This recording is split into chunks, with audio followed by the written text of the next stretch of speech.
I could sit here and say that, you're guaranteed your money back, blah, blah, blah. But, it's not honest. It's a risky business. You can be incredibly successful, and you can not be incredibly successful. You can lose money. In the room, 52 Jokers Wild. Welcome, everybody. It's another Friday in the room with Garvin and George. And this week, our guest is James Webber, who is a writer-director at the Springhead Film Company. He's also a writer-director in his own right, doing commercial films and things, commercials, music videos, and the likes of. And he's also produced his first feature film, and I've got to get this right now, Sorority. If you'd like to tell us about your sorority and why people get it wrong so often. It is a strange thing. I mean, a lot of people have thought it's called sobriety, which I don't know. It's not called that at all. Maybe that says more about them. I don't know. But the usual thing is that people, when they find out it's called Sorority, assume it's a horror film for some reason, which, I mean, it couldn't be further from being a horror film than possible. But it's an interesting thing, and it's something that sort of a lot of the people who worked on the film, we've sort of discussed. And I guess we kind of wanted to reclaim the word, because if you think about it, like, a sisterhood, women together, automatically conjuring, someone would think it's a horror film. It's kind of bizarre. So we sort of wanted to reclaim it and sort of spin it, I guess, in a more positive. Now, I haven't seen the film, James. I haven't seen the film, but it sounds like a bunch of women are getting together, and there's no men, and they're planning and they're doing stuff, and they're keeping us on the outside. Therefore, you're telling me it's not a horror. A bunch of women in a room, keeping the men away, planning stuff. They're the friends, we're the enemies. You go, maybe it is a horror. And actually, they might be sober, but our sobriety has gone out the window with the worry. No, it's not like that at all.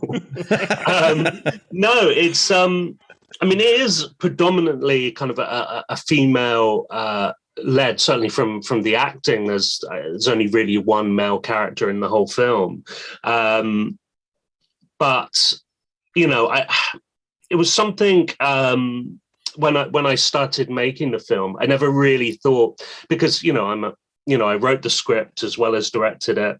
I didn't want to it to be like a gimmick. I didn't set out for it to be like that. I just wrote about characters, and they just happened to be female. I'm going to ask, well, actually, that's an interesting thing, because when you look at the various film boards and screen skills in both the UK and Ireland, and actually further afield and abroad, there's this whole subject matter of addressing gender imbalance. And actually, they're looking to promote screenwriter, producer, director, female, and more female-led cast and more female-led crew. Now, here's three men sitting in virtual rooms talking about an all-women film, effectively, yet you're not the female producer or director. Or you weren't, it wasn't even a female writer. Was it that this was actually a call-out from the industry to write something under this heading, and you stepped up, or you actually just found yourself writing on this subject matter, and it just happens to meet the industry ask? I would never write something for a quota, or, a lot of my films have been, with female leads, and that's not, a gimmick. It's not something I thought, I can get more funding if I do it this way. It's just the way it is, and I was sort of doing it before, I guess it became, I don't know, fashionable. It's story-led, which is great. Yeah, precisely. I mean, Sorority for me is like a really personal film. A lot of it I grew up in a household of women. When I was younger, I lived in a house with, for many years, with my mum, my grandmother, and my great-grandmother. And my father wasn't in the picture. And I sort of grew up in this really interesting household with many generations of women from the same family. And I remember the way they talked to each other and the way that they all saw life differently. And I think it had a very kind of profound effect on my work. You know, they were funny, they didn't take any nonsense. You know, they could be frustrating sometimes, they could be warm, very funny, and such characters. And there's that in Sorority. That's although most of the story is fictional to a degree, there's still quite a big influence of sort of my childhood and sort of growing up in that house and watching things unfold. What I'm hearing now is, like, again, coming from business, we're always saying we want more. We want to break the glass ceiling. We had a couple of guests on which were under that heading, and more powerful women in business, or even respect or equalization of pay or getting bigger promotions. But at the end of the day, in my eyes, and you sort of touched on in the one sentence there's 3 generations of the decision makers. There's 3 generations of the real workers and not being paid, or maybe being paid, maybe not going out to business. But probably if there's no men around, that actually says the same thing again. It says they were not only doing the homework, they were doing the work, because there's no man to be seen. They're the decision makers. They're actually the puppet masters. They're the ones that empowered you and the likes of me. You know, I think I'm a strong man, but I know my mother made me who I am. Okay, my father was there, but she was the boss. You know, she made the decisions, and she empowered us to have a good lifestyle or go out there and educate ourselves. So, you know, I do believe we may be 3 men in a room, but we know who the bosses are. We know who the real decision makers are. And ultimately, there's more respect needs to be given in film and have that reflected, I think. Yeah. Sorry, you just inspired a little story from my own sort of childhood, where I remember being in the back of the car as a kid, and my dad was sort of saying, okay, you want to go for a drive? Let's go for a drive. And we come to a T-junction. It was a case of, he'd say to his wife, my mum, which way would you like to go? Well, you make the decision. That's your choice. So you kind of go, all right, I'll go left. And he'd suddenly realised he'd made a mistake and had to turn the car around and go the other way, because she was the one. She wasn't making decisions. It looked as though she was giving him his place, but she made the final decision of what they were going to do and how they were going to do it, which I think is interesting, you know. And I think that's what happens in most households, actually. Even the household at home that I had, my wife was there. I had my 2 sons, but it took me and my 2 sons to be able to sort of match up to my wife, and I don't even think we did then. And then now we've actually got my mum living with us as well, so it's all kind of, I've kind of been back into that experience. So I think it is fascinating just sort of seeing the psychology of that. And is that the kind of thing that kind of inspires your kind of filmmaking, that you're looking at the psychology of family structures and things like that? Or have you other themes that you're interested in that you're hoping to explore in your next project?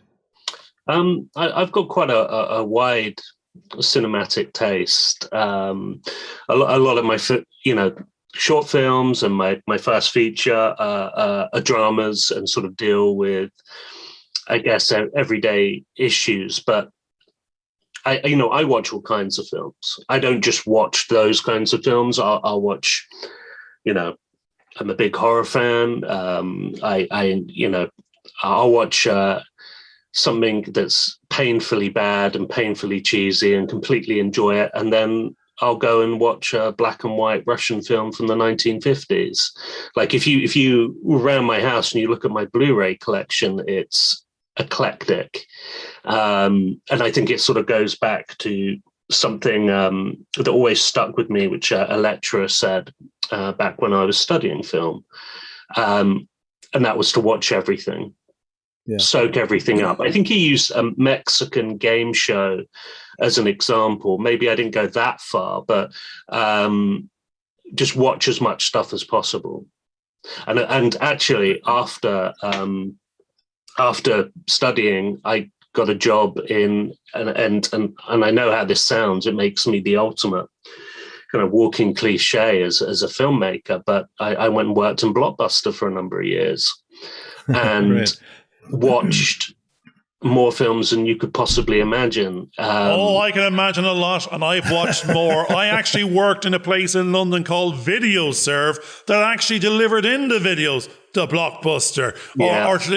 So the strange thing is, and our extra bonus, my student friends, was you got to bring some videos home for free at night. So we'd put in a 10-hour day in the day, and we'd do 6 to 8 hours of back-to-back video at night for about 3 months. So I think we actually looked like The Walking Dead by the end of it, but and it was actually in the Betamax era. So it was, we had a Betamax video recorder, and we were moving from Betamax to VHS at the time. So unfortunately, we could only afford the Betamax video, and our choice was then limited on which ones were now being made versus the back catalogue versus the new catalogue. But it was probably my first introduction to all the various names of the various production houses releasing the movies, because you got to do your typing in your data input very fast, because you'd recognize the little eagle or the something else, and you're already halfway through the code, and you knew that was going to be a horror, this is going to be a comedy, they do this type of work, they do that type of work. So I think that's probably still reflected to this day. They have their, most production houses might actually err, would you think, on if we're a horror production house, we know our market. We know what we do all day long. This is what we do. Now, what was interesting about what you were saying was your background could have been from drama to from horror to cheat. So a cheesy horror would actually be something very, very attractive to the end audience. And maybe the drama might have a harder audience. But the great thing you said was, you've made the film, you've raised the finance, you made your passion someone else's, or enough of it to actually attract the money to get it made. How difficult was that? Was it a big or small budget? That journey is very, very important to an awful lot of individuals out there to get to that first feature. But just before we go there, because one of the things I just wanted to sort of bring up, because I know that you're dealing with people in the Springhead Film Company, because we do want to get into what Garvin's just talking about, but because we're at this little place here, I know from teaching a lot of students that one of the biggest problems was they weren't watching anything over the 5 years old, and they wouldn't even watch a black and white movie. And if you then introduce them to the black and white, like 12 Angry Men, the initial reaction to the students was that they would basically sigh and get really frustrated. And then straight away afterwards, as they watched it, they went, "Oh my God, that was an amazing movie."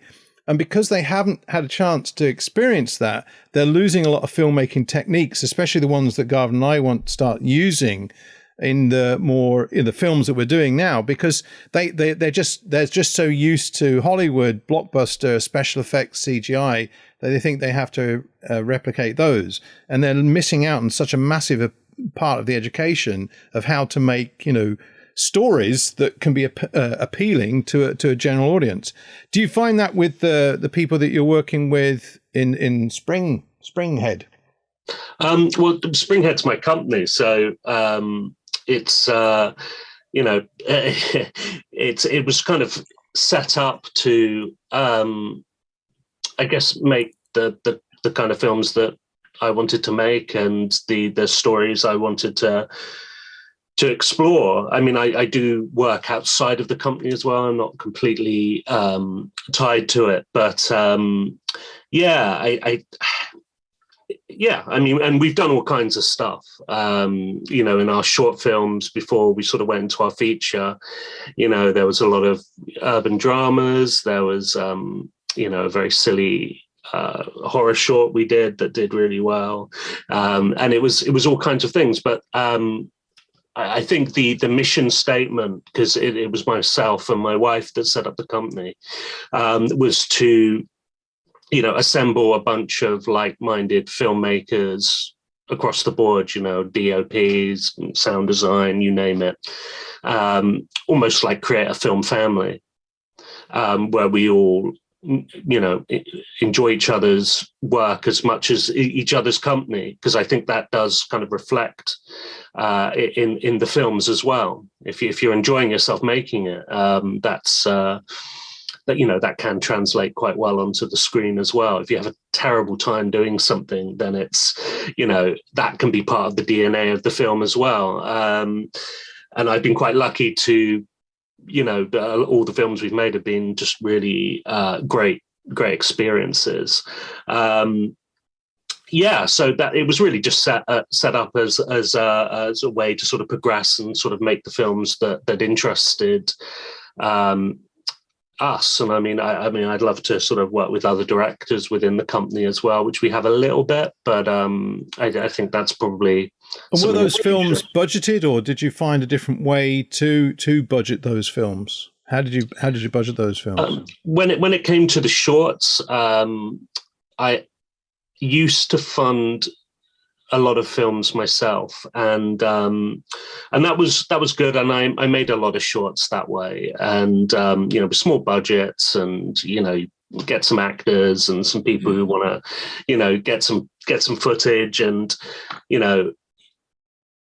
but you end up sort of cutting the legs off your story because you're trying to I would watch stuff back, and it would be like, am I happy with it? Did I do everything I could to make it as good as possible? No, it's like the guerrilla filmmaking route, which I still sort of consider myself to be a guerrilla filmmaker, but back then I was super guerrilla.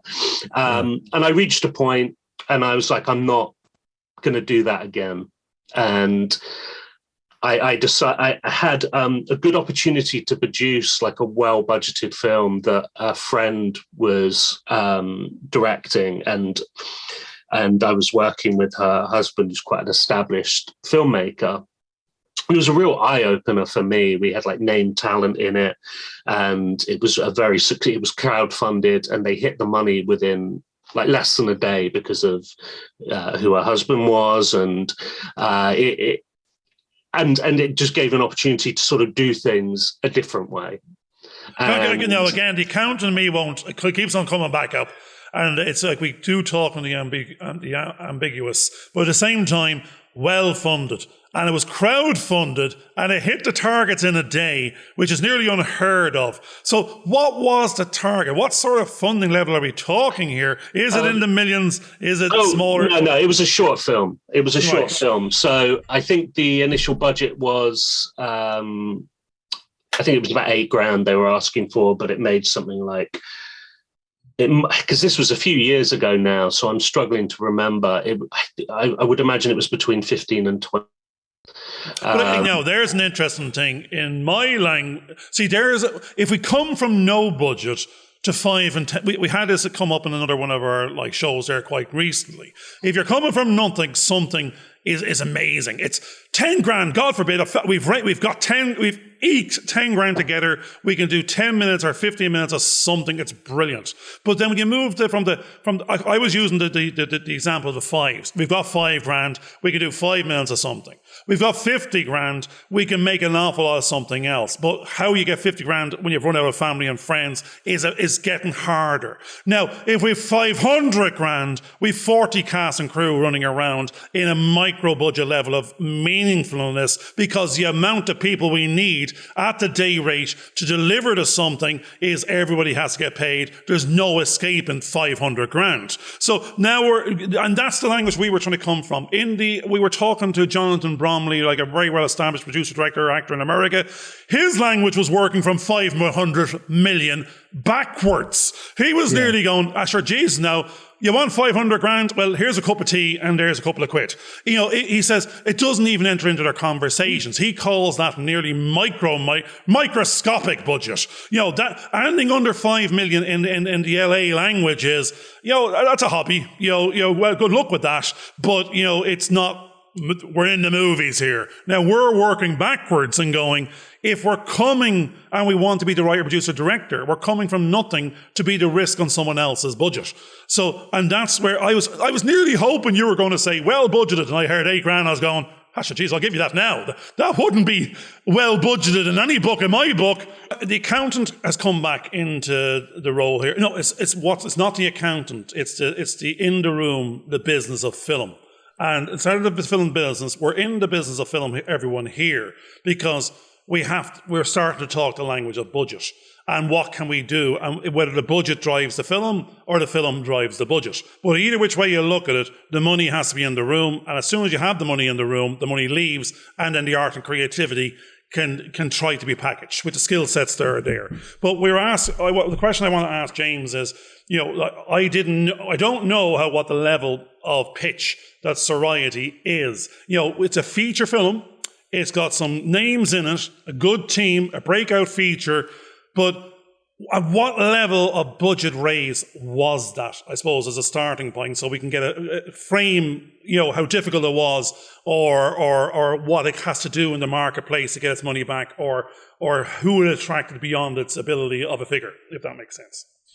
The budget was just under 100K, so it's a small budget, budgeted production, but it was really written to be that way. So I basically had, as I'm writing the script, I had the budget in my head already of kind of where I wanted it to sit. I wrote it for favors I could call in, locations I had access to. I had actors in mind that I could reach out to. In fact, I already had spoken to Sophie Kennedy Clark, who is one of the leads in the film. She won a BAFTA for playing young Judi Dench in Philomena, but she's been in some incredible films with some of the world's best filmmakers. And I'd met her through working on another project, which got quite close to happening, but didn't happen. And we used to meet and sort of bang our heads against the wall about it. And then I can't remember who suggested it first, but she was like, let's just make our own film. And I was like, okay, well, give me a moment to think about that, and I'll come back to you. And yeah, we got back in touch. I was like, here's the script. And it's based on a short film that I had previously made. So, the visual language and the way the film felt and the way it sort of played had already been established kind of 5 years previous. She came on board not only as lead, but also as one of the producers. And we started making the film together, and she'd worked with Kate Dickie, who's another one of the wonderful actors in the film, probably best known for Game of Thrones. And I'd worked with Kate on the short film version of the feature, which was called Soror. I just added the little bit on the end to make it Sorority, going for the aliens wide, it's a bit bigger. It was easy to sort of get those guys on board and sort of sign up to this experience. During your film production process, I mean, one of the things I'm quite interested in is there was a number of short films that I worked on a few years ago, and at least two of the films were properly processed in working out schedules and things, and they worked really well. But there's one film didn't, and it ended up almost a horror story because people that had sort of lent locations were annoyed that they couldn't get back in when they were expecting to, because they hadn't planned how to do the shoot. How much detail do you go into in a daily shoot, or is that possible on your kind of filmmaking?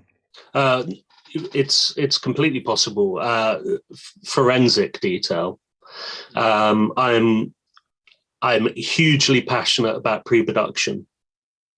I think it's probably, every stage of production is important, but if you have bad pre-production, then the shoot's going to be challenging, post's going to be an issue. It filters the whole way down. You get that right, and at least you start on the best possible footing, because there will always be wild cards during a shoot. Yeah. With good pre-production, you can foresee a lot of that and have things in place. So to tell you the truth, the way that we produce the feature is no different than we produced the way we produce short films. And actually, the amount of work to a degree is quite similar. It's just different amounts of money, and you book in people for longer periods of time. I think the short film version of Sorority, called Soror, actually had more locations than the feature. So I had to source less for the feature film version. You're just talking about raising more finance, and obviously things on the end to do with sales and distribution is a whole kind of new world for me, although we have always had distribution for our shorts, like Shorts International have 2 of my short films, and they put out a lot of the Oscar-winning shorts. And we actually pre-sold my horror short, The Prey, to like a LA-based company that's a subsidiary of Blumhouse. So that was kind of fun, like pre-selling a short, which that's unheard of, nearly now. Yeah. I mean, you're actually I'm very, very impressed. Now, I don't know when that was, and it was repeated many a time after. But for anyone else out there that we're dealing with, they're nearly seeing the shorts as, we're hoping to win an award, but we don't have any marketing even to get to the festival because we only raised $2,000 in the first place to eke the short to begin with, or it might be 20 grand if it's a funded short in the Irish market, and it has a chance of getting something, but it was never really looking as if there was a pre-sale language, a marketing language, or making its money back. It was just, we got to make it. You literally said, we pre-sold a short. You're going, you had your money back. Actually, with the 100 grand feature, even though you said the budget was 100, I was hearing in your language, it was a little bit more than that. I don't know how much of the pre-post work it was less than 100. It was probably close to 90. Yeah. No, that's a physical cash, baby. I'm wondering, did you charge every penny of your pre-post effort of scheduling that you put in of your baby into that budget? Oh, of course not. Well, then I'm going, you have to, as an accountant, if it was a million. Now you go. That's it. Yeah. There you go. So realistically, if a third party somebody had to hire in the pre-post expertise to guarantee that went smoothly, and it wasn't them because they were the writer but not the scheduler, then how incremental would the budget be moving? You had some great favors you were able to, over 10 years, bring in. But now you have a BAFTA winning so-and-so and a Game of Thrones other. Had they charged it a day rate and not been the producer, would that have doubled the budget to have the same actresses there? For the third party doesn't have the relationship. So, I mean, this is what other people have to do in the absence of the relationship. You had the triptych. You had a pre-sale short you can leverage into the future on a feature. You had relationships of BAFTA to award-winning something that would do a favor and want to be involved and give back. And you managed to raise 100 grand, and actually, now we know the price was more, but because the value is beyond the 100. I think, if I had to do it, what would it cost me to do it, do you think? Well, in that process, I mean, one of the things that I know that I did with my feature, again, we didn't raise the money, but we managed to get £300,000 worth. And effectively, I'd kind of followed a procedure similar to what Garvin's talking about, because I broke the film down into its component parts and worked out every single bit, and then worked out what people were able to give us to bring that budget down. But in one sense, there was still an agreement with that party or third party that if the film did make some money, we would have to take a percentage to them. Would you have to work in those kind of deals with those people that if the film did make money, they didn't come back to you and suddenly say, well, you remember when we helped you out with that movie, you've made a lot of money, can we now ask for some money back in return? As far as like services and people, like we paid, we worked out a deal and the deal was the deal. And yeah, like I had, because we'd always, use really good post and certainly post services, good graders, an amazing sound designer who has his own studio. A lot of those guys actually wanted to be involved with the feature and actually help us out. And it wasn't a case of, here's some money, but if it does well, I'll want more money. And it was quite a simple sort of deal. And, they gave us what available time they had, and we worked to that schedule. And sometimes that means the post might take 1 or 2 months, a little bit longer than it would do normally. But, for the right people, it's worth delaying things and sort of waiting for them to come on board and to work to their schedules. I think what's important is that's really good, because basically there are parameters being set so that everybody knows and understands the processes that you're going through and what the consequences of those processes are. So I think that's really good. I know a lot of the filmmakers that we're talking to haven't even thought of that, and they think they're making deals, but they haven't actually got it in writing. So there's no parameters set, and then they get hit with something years later because they hadn't thought. But I think it's really important what you're saying here, that you have established the boundaries, what can be given and how much it is for. So you've set a kind of price, even though you've worked at it, you've worked out a deal. And I think that's really, really good that we're hearing that, because I think that's the kind of things that filmmakers that we're hopefully going to be working with need to understand, because without that you can't move your film forward into distribution. All of this was talked about as well before we really went into production, before pre-production really. I shared the script with sort of the core team. The same, I used the same cinematographer, for instance, for years. I worked with other people, but he made the short with me. We've done a lot of other stuff, and we sort of know each other really well. That when I've written a script, I'll send it to him and say, "What do you think?" And he'll start having ideas, and then he's attached to it, and he knows maybe it's not going to be as big a money earner as shooting a commercial or something for a big brand, but he will be artistically rewarded through it, and also he's got a lot of work from the short film version. He Lorenzo, cinematographer I worked with for years, he refers to it as the gift that keeps giving, which is wonderful to hear. So sort of making the feature with him is sort of a no-brainer. And most of the people who worked on the film were people I'd collaborated with before, and it's, once again, going back to the shorts, it's you get to find your film family and people you enjoy working with, who do good work.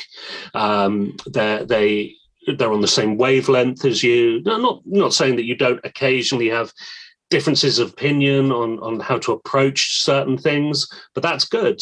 You need people around you that you trust, but also aren't afraid to question. You don't want yes men and yes women. Yeah. It's a case of the difference. Yeah. It's to find that halfway house that actually brings the extra value. Otherwise, we're all singing off the same hymn sheet. We're all singing the same hymn, but there's no outside. You're not going to break the mold. So, I love what the language you're using there, because it's actually a language that resonates with us. If we're saying we're talking the business of film, I actually would nearly rename that now to be the family business of film, because we're looking for that go-to team that basically gets it, that you get each other, you're allowed your voice, you find a compromise, but the compromise is around bringing extra value to the center. And therefore, that's brilliant. And you don't need to go any further to find someone else, because that's what the journey of your relationships were about in the first place. It's finding that go-to team that gets it, that wants to keep on getting it. And again, you've resonated with the fact that your story, Sorority, or the breakout feature, it's something that's going to keep on giving. It's a testimonial platform. It shows the family and the fun we had, the fact we enjoyed it. It's evidenced in the film, in how it gets delivered, because somewhere in there the art will translate. And you've said that. I think we actually have been speaking about that on an awful lot of our shows, and that's what we want. We don't want to go off and make the big film, because that's 500 people and lots of moving parts. If we can get the level of what you're talking about, it's the family business of film, this film family. And I think that's where we're going, and that's what I see in what you're talking about at the moment, which is great. Yeah, a lot of people that we've been talking to, and I've probably fallen foul of this myself, is that because the resources around you are limited, you end up trying to do everything yourself. And I think what's really, really good coming from what you're saying, James, is the fact that you had a cinematographer, you had an editor, you had all these other components that you worked with, and it was a collaboration. And I think that's really important, because that motivates you to keep on working and keep on going. Whereas I know that in the past, on a couple of the projects I've had, because all the responsibility was me, you end up running out of steam, and you haven't got somebody else to actually give you that boost. And that's one of the reasons why I'm working with Garvin, is because, when we do individually get that low, you've got somebody else to counter that and boost you back up again. Is that something you found within the productions that you were working on? Oh, 100%. It's more enjoyable sort of going through the experience with others as well. And you get in a room and you're throwing ideas around, and I love collaboration. I think it's a collaborative art form. So it's so important. And there were certain things on the feature, for instance, I do edit, and I do, I get paid to edit. But I decided not to edit on the feature because I had a worrying feeling that, I could start, obsessing and taking longer, and I needed someone to do a cut without my involvement, take the footage and do their interpretation of what the film was, and then I would join them and we'd work on it together. And that was a much, I think, better and healthier way of proceeding, because that person has no idea how long it took to get a shot, no idea of all the planning that went into certain moments, or the rehearsals we did to an inch of their life just to get this one moment on camera. They will see it almost from an audience point of view. Yeah. And approach it that way. And that was really beneficial. We got a wonderful editor who I'd met through, I was on BAFTA crew scheme, and I met her at a drinks thing. She just kind of appeared out of the darkness and started talking to me and saying if I ever needed an editor. And we met for a coffee a few weeks later, and she's fantastic. Monica Redwanska. I think she's, it'd be embarrassing if she watches this, but I think she's going to be a massive. We need one more customer, James. You're going to have to get her to watch this, otherwise we'll have no audience. Absolutely. But she's great, and she's worked on Star Wars and large, in the editorial department of large productions, to sort of have a smaller film where she can put her stamp on it. Yes, and make it her own. A lot of people were coming to the film from in that way as well. They'd sort of been in a bigger productions where actually they're invisible. The weird thing is, we had a little preamble before this show and said what we're about, and what actually was very nice of what you said, because I've actually said that to George as well. It's like, we are experts. I can watch windows, but I'm not meant to be watching windows. I can be the accountant, but I'm no longer the accountant. I want to be in the room. I know what right looks like. You said, because you're an editor, you know the functionality of it. Now, we can do it, but you've stepped out of that role now, but you know what your replacement needs to functionally look like as a skill set, and you also recognize what the art was beyond the functional. So, I mean, but also, like, editing goes beyond editing. It's a major part of direction. Yeah. Something else that saves time, it saves money, is shooting to edit. Yeah. So a whole sequence will be shot, so it'll be edited in a particular way. And once again, that's a short film. I did a short film called Driftwood, which is very precise. It's almost like 3 micro shorts combined into one, and the stories run visually into each other, and you have to have an idea of the timing and the sense of edit as you're shooting it, or you're going to run into trouble. Now, James, what I am sitting in the room with is 2 editors, which a rare, actually, and we've actually had another editor in the room before as well. And the great thing is, I think this is very, very important. In indie production, the people are having the difficulty they're trying to go, give me 200,000 and I'll spend it. Give me if I can have more and I'll spend it. And we're going, no, they're not coming from the other side. Even Carl King said it, like the film Joyride, the particular makers of it, they were editors to begin with that then decided we can affect what will end up here in front of us, because we know what we can write for the ask to be what we expect to edit. So we're coming from the functional backwards. And as you said, we're writing the film with the budget in mind. You're nearly saying we're writing with the edit in mind. And now we're saying this is the budget we need to get the minimum mask of value for edit, for function, for value. Well, let me bring something in there because, what Garvin's talking about is the way that I've worked all my life.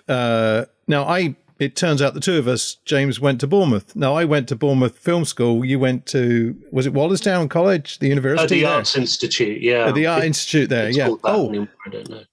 Now, hang on. So you went to the Arts Institute. Is that the one?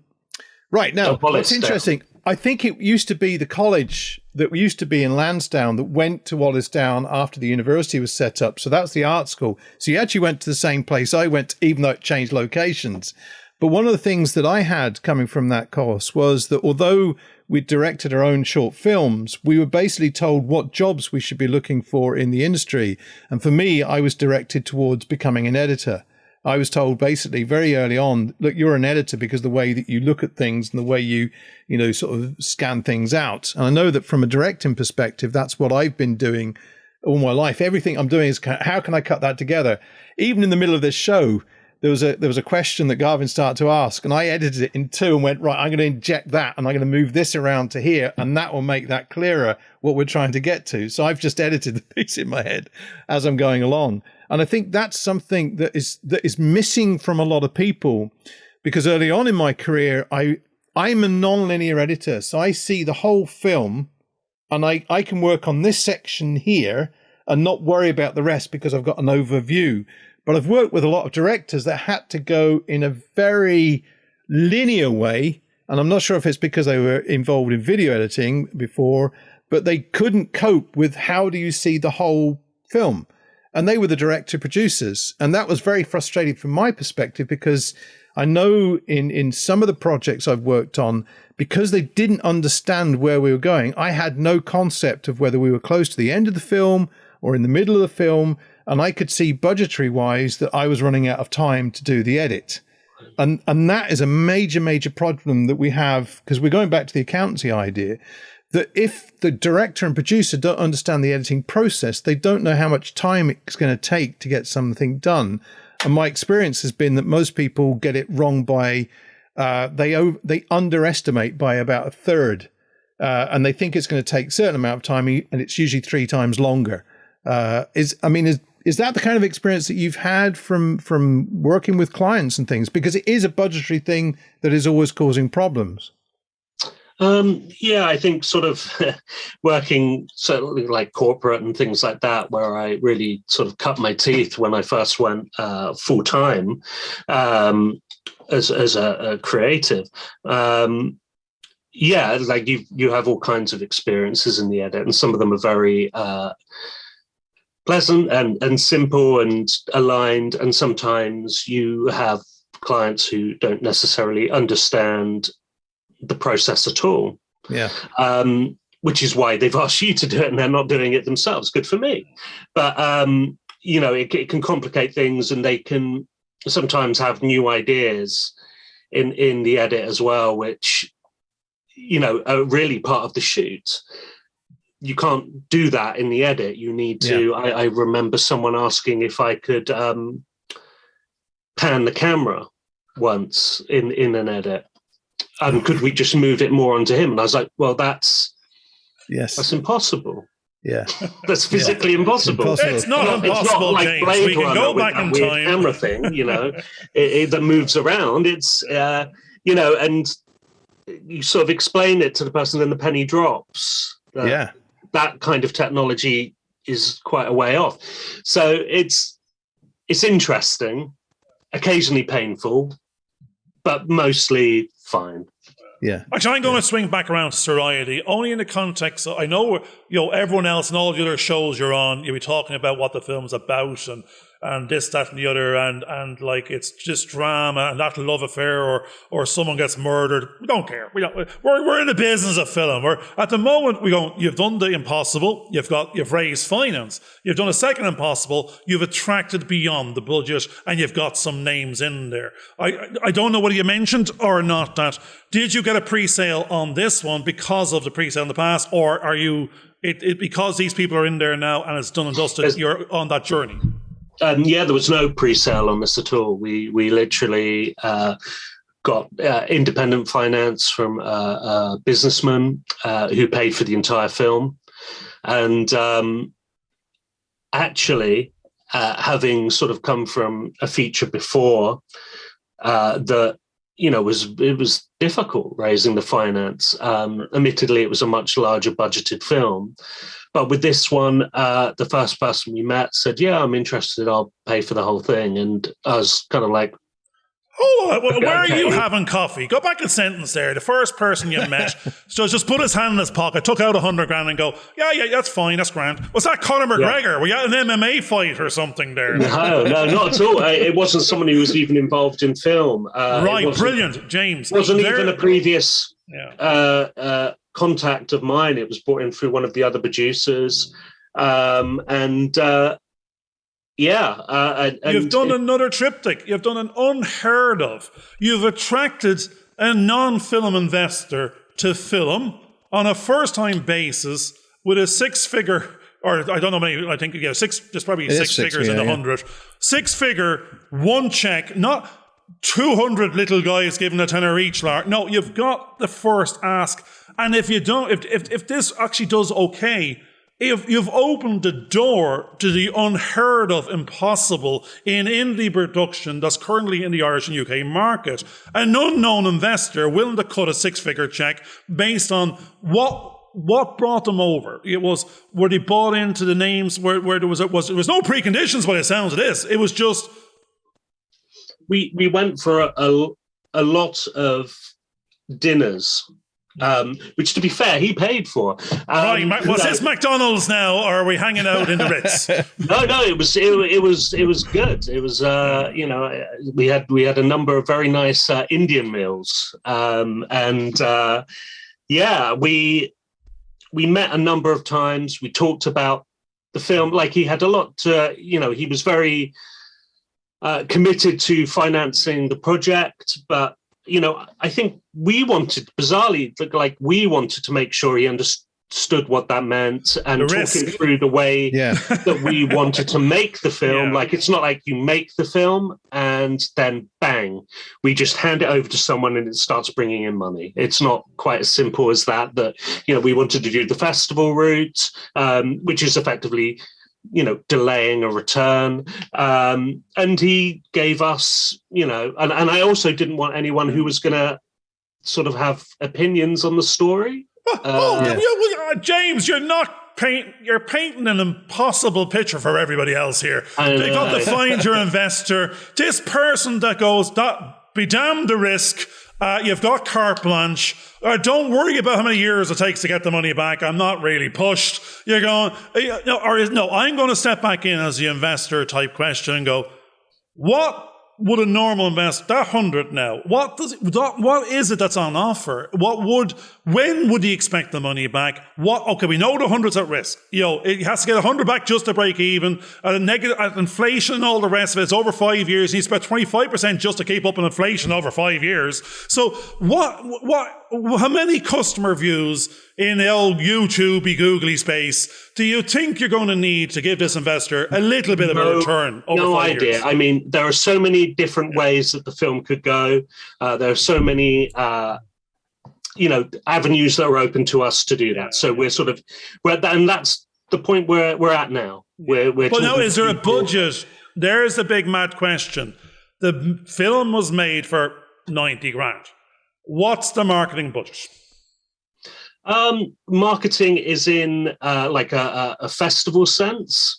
No, I mean, for you to get the sales and all these relationships and go to as many festivals as you want. Wait, you're basically looking for a distributor. Is that what it is through the festivals? Yeah, like a sales agent. Yeah. So nothing. It's just emailing people but based on that same premise of the film festival routes, one of the things that we've been hearing from people that have got stuff into distribution is that the distributor ends up getting a big whack of the money that the returns, and quite often the producers end up with next to nothing to give their investors a return. Is your investor aware of that as well, or are they?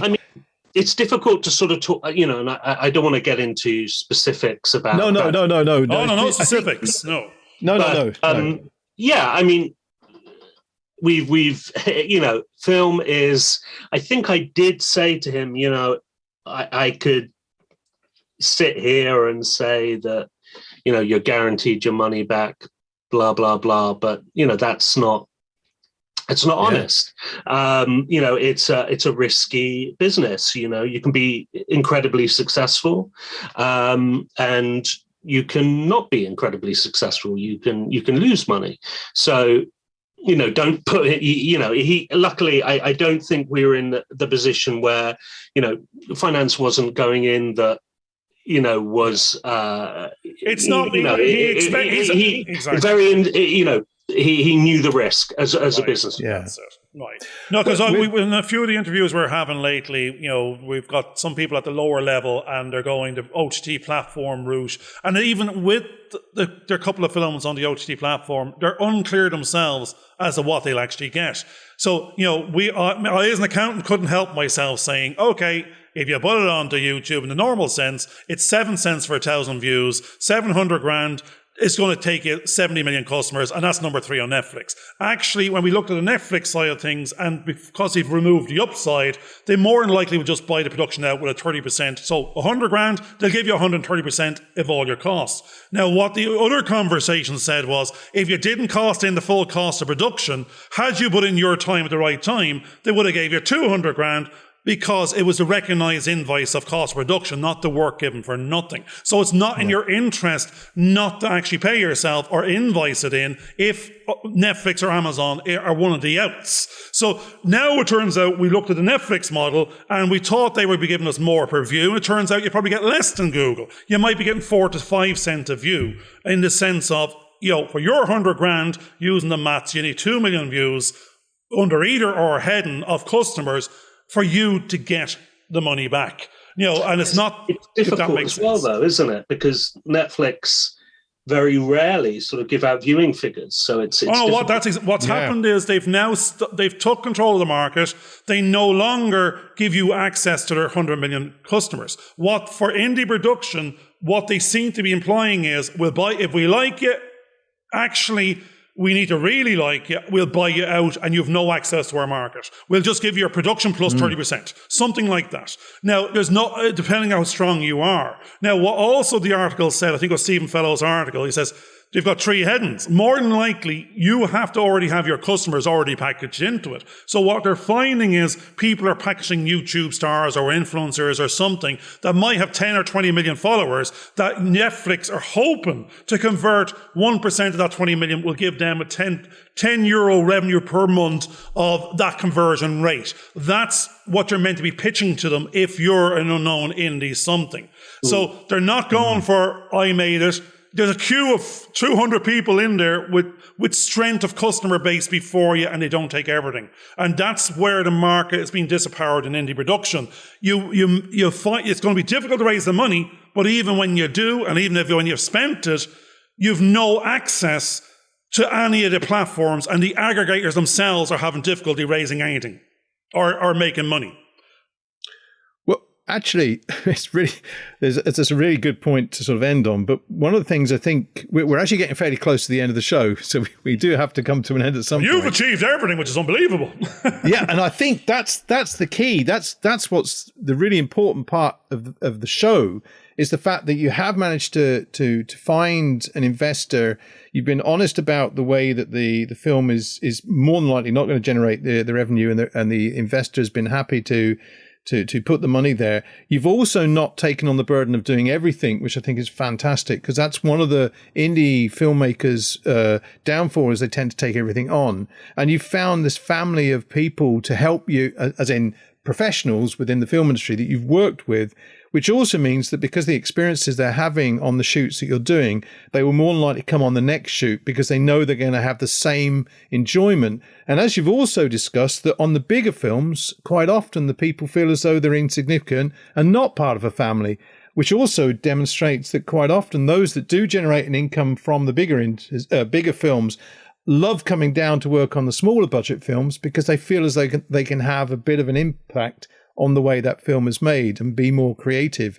And that's a brilliant thing to hear from our perspective. So I think that's my kind of wrap up. But just to wrap up, what would you like to say to the audience, James, to either motivate people forward or consider things that might put their films at risk not to do, just to get, be more positive about the process? I think, there's a lot of people who sort of, kind of give advice and sort of always say, just go out there and just do it, push as hard as possible. And I think that is good advice to a degree, but there's definitely wrong ways to sort of approach doing that. But I know from my own personal experience, you have to have total belief in your idea, in what you're selling. And you can have creative, belief in it, in a project, and you can have commercial belief. And really, you need to have both. And I think that's really important. And it maybe if you're not feeling that, then maybe it's not the right project. I don't know. Something I always sort of think is I like a degree of trepidation before I go into something. If I'm not feeling it, then I know it's not right for me, that I'm not pushing myself to sort of achieve something. And I felt it on this. It was hugely exciting, and it was an amazing experience. Like and I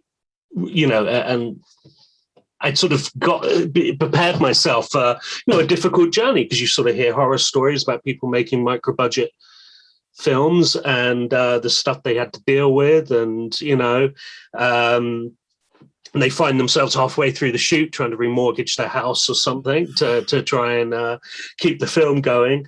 And actually, this experience was spot on. Like, it was good people. We I hate to sort of speak on their behalf, but I feel pretty confident in saying that pretty much everyone had a really fantastic time on the film. We didn't take anyone's work for granted. People, were paid and fed well, which is also probably one of the biggest. Yes. We had really good catering somehow on a micro budget film, and it was a really good, rewarding experience. And it's not over, Yeah. Shooting the film is one. Financing, you that's great. You get your film financed, but then you still have to make the thing, and you have to edit it, and then you have to sell it, and then you have to get an audience to actually watch it. It's just one part of the journey. I'm still on that journey.